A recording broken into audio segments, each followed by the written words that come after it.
Hello, and welcome to episode 10 of the 1001 Movies podcast. This time I'll be talking about the 1936 screwball comedy, My Man Godfrey. Good morning. Good morning. I'm the new, Yes, I know you're the new butler. Well, how did you know? Well, there's one every day at this hour. They're dropping in and out all the time. Why is that? Some get fired, some quit. Is the family that exacting? No, they're that nutty. May I be frank? Is that your name?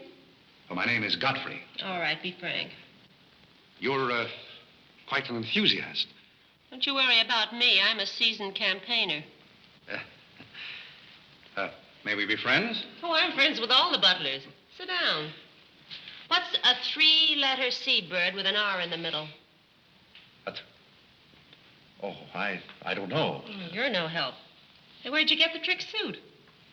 What's the matter with it? Well, it might look better if you took the rental tag off the coat. Oh, thanks. Does the butler have quarters here in the house, or is that necessary? No, you won't need any quarters. Just hang your hat near the door so you can get it quickly on the way out. What's that? Well, that's the old battle axe. She usually rings about this time.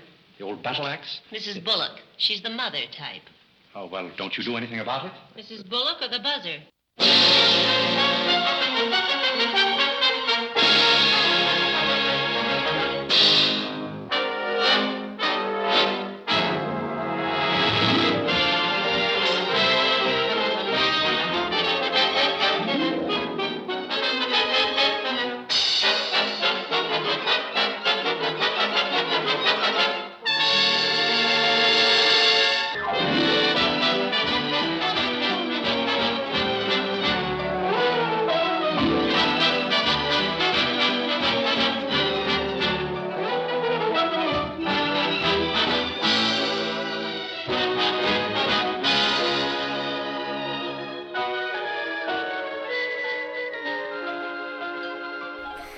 After discussing Mr. Deeds Goes to Town, another so-called screwball comedy released in 1936, sheer chance brings us to My Man Godfrey, another Hollywood feature directly adjacent to Mr. Deeds in the 1001 Movies You Must See Before You Die book.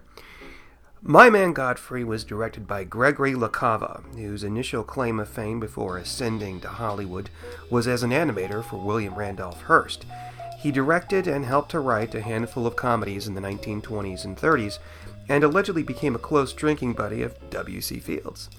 He was nominated for an Oscar twice, once for My Man Godfrey and again for Stage Door, but eventually faded into obscurity in the 1940s until his death in 1952.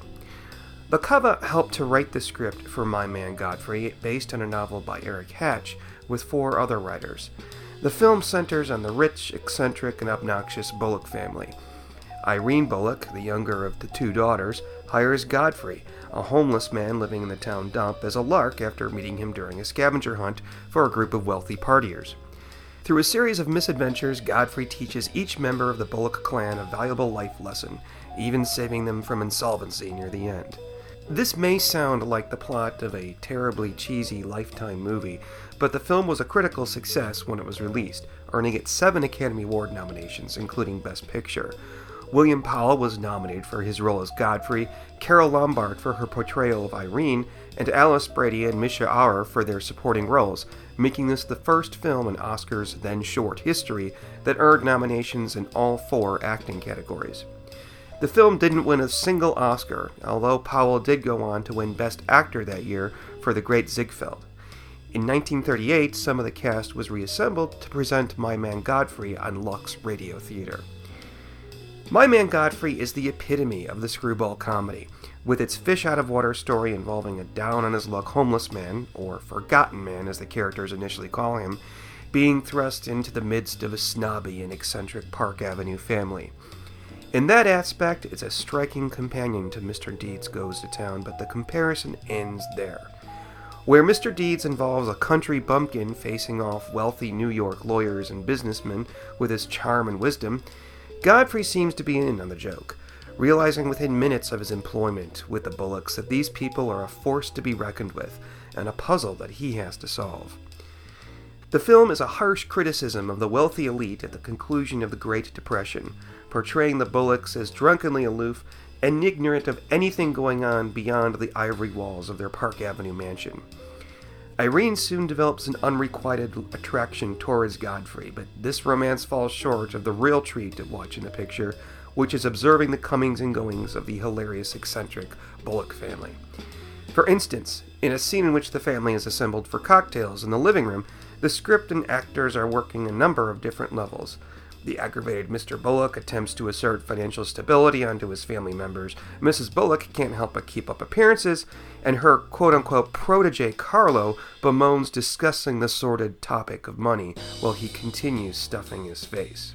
The film was made just after the Hays Office was created for decency in Hollywood, which means the fact that Carlo was not merely a protege of Mrs. Bullock, but actually her boy toy, remains subtext.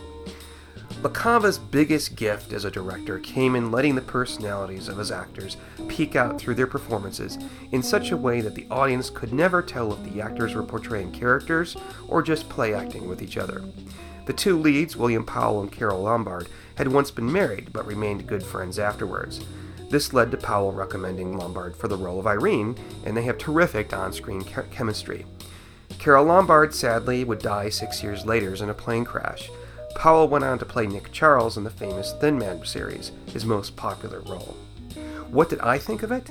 My Man Godfrey is a comedy masterpiece with a fun cast of supporting characters and quick dialogue that delivers jokes like a cracking whip.